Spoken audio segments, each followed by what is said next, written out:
Welcome to the Big Four Accounting Firms podcast, brought to you by big4accountingfirms.com and the Big Four Accounting Firms YouTube channel.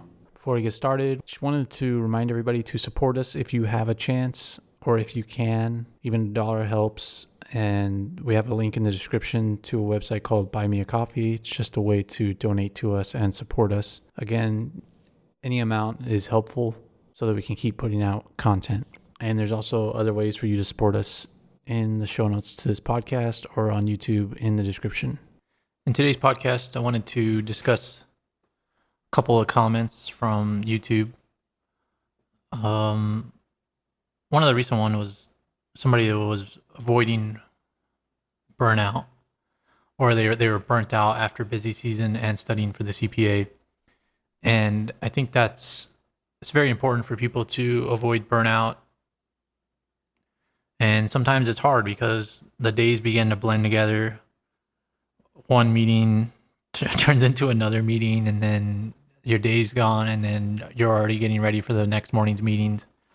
And it's a little bit easier now that a lot of people can work remotely, but it's also harder to put down work, and the days blend more together the more you work at home. Where before, you at least had a commute to break up the day, if you were lucky to, and you're able to order meals out and stuff. But it is hard to avoid burnout in the Big Four accounting firms, especially if you have the CPA on top of that, because you're doing accounting work during the day and then you have to come home and study at night and try and get that done. So, or like any other certification that you might have to get. But it's important that you do that. And a lot of avoiding burnout is just mental. For example, if you're doing the CPA, you have to, a lot of times you need your CPA to retain your employment.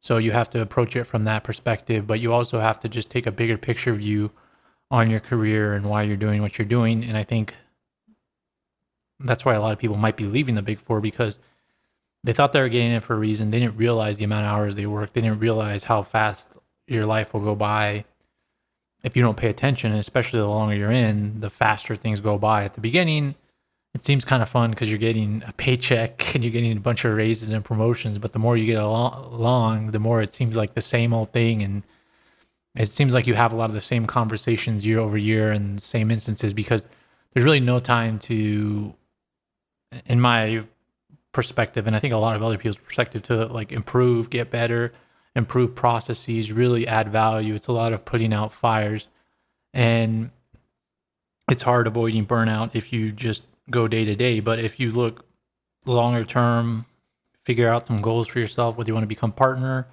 or whether you don't want to become partner, but you want to move to industry, or whether you don't want to do any of that and you just want to increase your savings, you need to make sure that you have some kind of goal. And I know for some people, goals can be destructive, because if you don't reach your goals, then you become very disenchanted and it can make things worse. But I think as far as avoiding burnout in the Big Four accounting firms, you kind of need to do that. Otherwise it can seem, it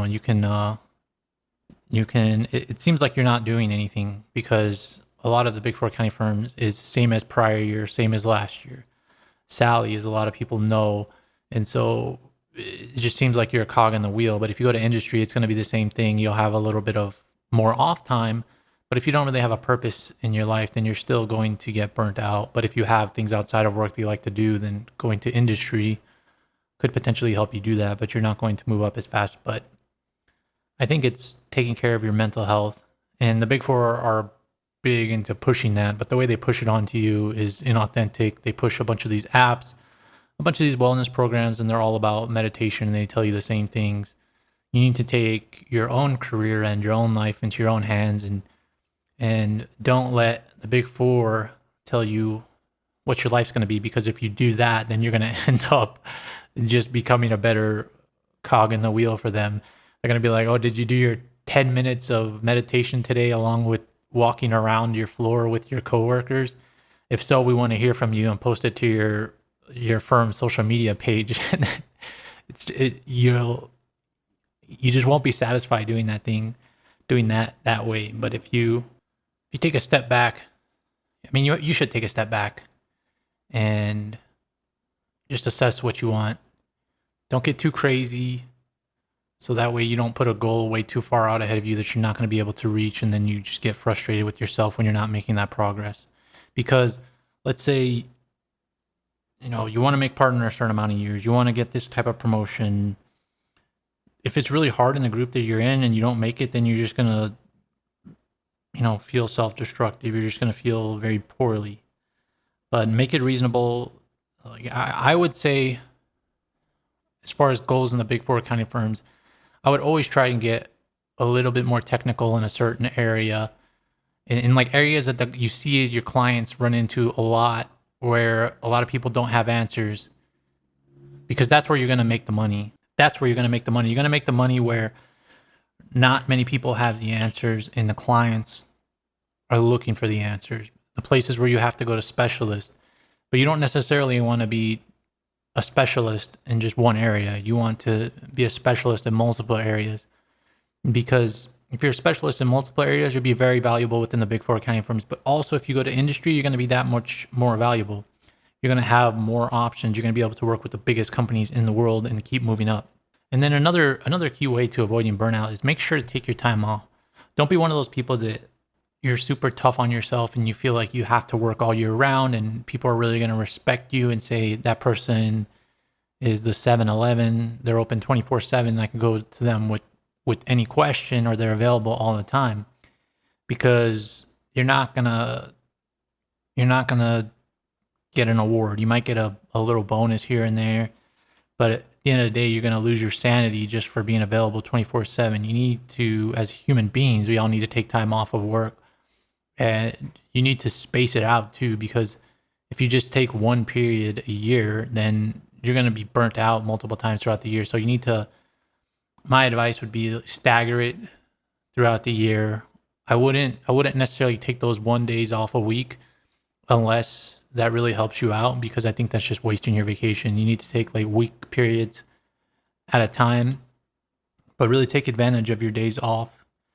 Really take advantage of the firm holidays and like just put your work completely to the side.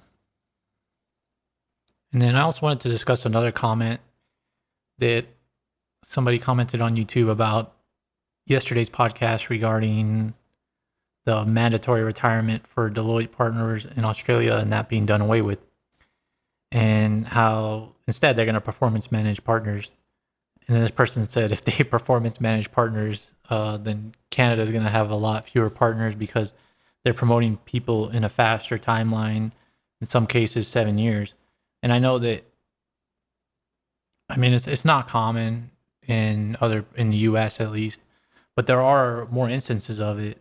Like when I started, you didn't see people make it that quick, but then there was a guy that I knew who started and like he made it in 10 years.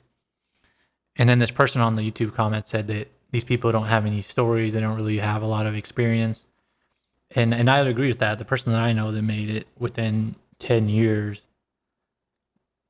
didn't really have any substance, but was more of like an administrative person, but was attached to multiple big accounts. But it was like just basically managing the revenue for other partners on there. And I think that I don't know if that'll become more common. I know there are younger people that are making partner now. And I mean, I think as the larger companies get larger in this world, then I think you need more partners managing it, especially with all the regulations coming around. You just need more people on an account to manage the various projects that are there. But I think that's why performance management is probably feasible for the Big Four accounting firms for partners, because you just put these people up there as partners, these young people, and if they fall flat on their face, then you performance manage them and get rid of them. But if they don't, then it's a win-win. But I think that's most likely going to happen. I don't know how prevalent this is going to be, but I think a lot of times too, like clients don't push back. I've seen some really terrible partners throughout my career who've missed deadlines, who didn't follow up with the client, who didn't interact with the client very well, and they still stay on the account, and clients aren't really in their face about it. There are some clients that are in your face, are always asking for credits on bills, don't pay the bills. But those, in my view, those are rare. Most clients just go with the flow. You might have collection issues, but they still don't complain about the partners. It's you scratch my back, I'll scratch yours type of interaction. So I don't know how destructive this performance management thing will be. I think it's all up to revenue, to like how much revenue you can manage and whether you can justify your position, either that or politics. But this performance management thing and younger partners and older partners staying around, and then a lot of people leaving the big four accounting firms, it seems like the big four accounting firms might become pretty top heavy, and it'll be pretty interesting to see how that affects the big four accounting firms. And there was like a follow-up story today regarding that old partner from Deloitte, and he's like, the old people can still do a good job, and I don't discount that, but it's just going to be interesting to have all these partners around and see how many partners the big four accounting firms can have, but also how that affects the younger people and the balance of their work and their compensation and compensation of the big four accounting firms in general. Those are the stories I wanted to discuss today. Make sure to subscribe to this podcast to stay up to date, and check out the show notes for ways that you can support us. Thanks for listening.